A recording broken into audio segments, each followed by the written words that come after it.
It is that time of the year when you can eat as much as you want and still not gain much of weight. Welcome to Shishira Ritu or winter season.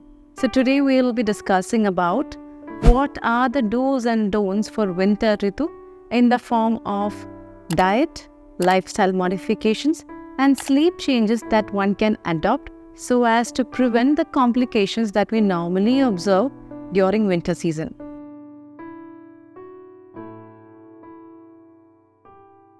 To begin with, what are the lifestyle modifications? We know that the external capillaries go into constriction, creating blockage so as to prevent the loss of body heat, and because of which the core temperature increases, there is increase in metabolism. In other words, your Agni is going to be at its peak. Therefore, you should be starting your day with the application of Abhyanga or oil. The best of the oils that is recommended for winter is Dhanvantram Tailam in combination with Karpurada Tailam made in the sesame oil base. If you have got joint pains, then you can opt for mustard oil. Along with Abhyanga, you can also go for Murda Thaila application, which means application of oil on your scalp or typically on your bregma, wherein the maximum absorption of oil into the brain or into the Shirobhaga happens. Now, in case if you're prone to sinusitis, avoid application of oil, get it treated, and then you can start with the application of the same. Otherwise, sesame oil, coconut oil, mustard oil, all are good, the best being sesame oil. Once you're done with that, if even that doesn't ease your body pain, then you can go for Vimardana, which means applying strong pressure while massaging. Or even you can go for Padakhata, which means massaging with feet. You can ask somebody to hang on to a rope and then give you a nice massage, which is again going to take care of the Vata imbalance or the dryness which creates the pain.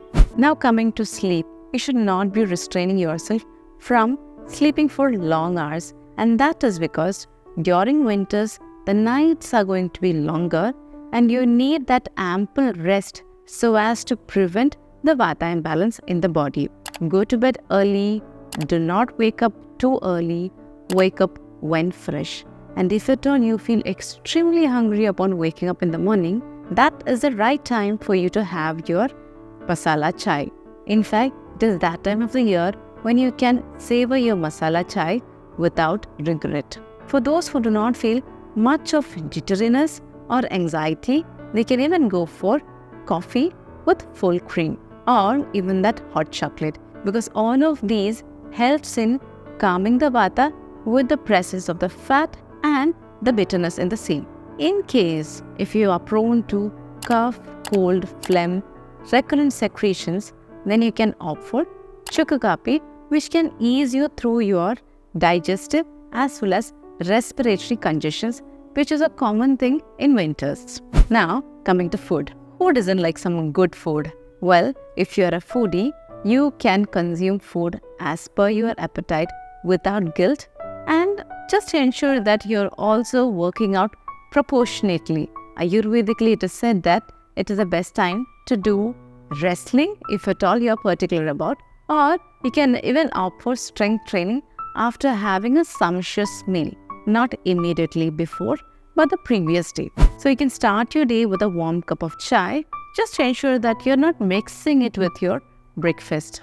About breakfast, you can have Pishta Anna. Pishta Anna stands for that kind of meal which has been made from rice or wheat flour after making it into a paste.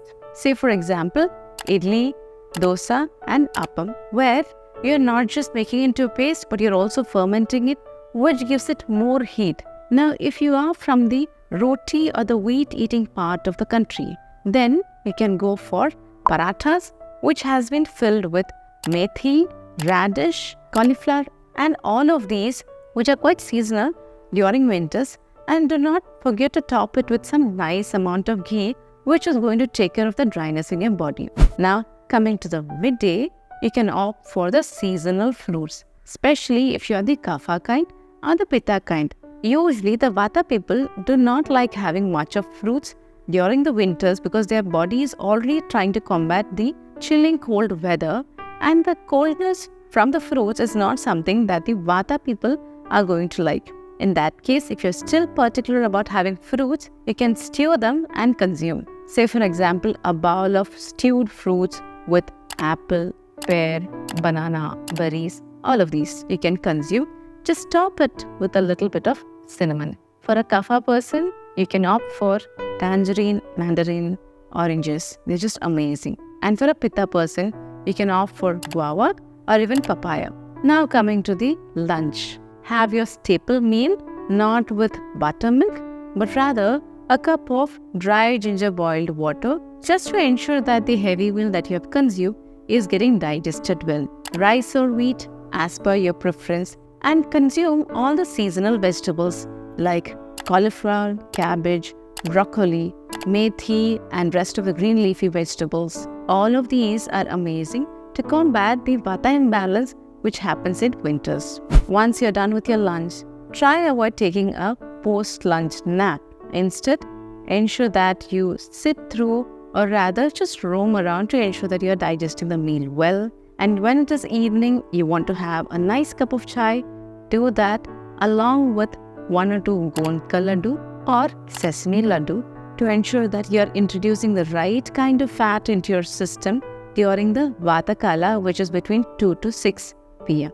And you can wind down by the end of the day with the help of some warm soup for dinners. If you're a vegetarian, you can go for carrot soup, beetroot soup, pumpkin soup, or even sweet potato soup if it's accessible to you. And if you are a non-vegetarian and you want to relish some meat, then you can have some meat soup. Just ensure that you top it with some amount of ghee. So this is what a day in your winter should look like, which is packed with the right kind of food, and that you work out in the morning with the 90 minutes of waking up. With that, you can easily relish all the food that you want mentioned above and still not gain weight. Hope that helps.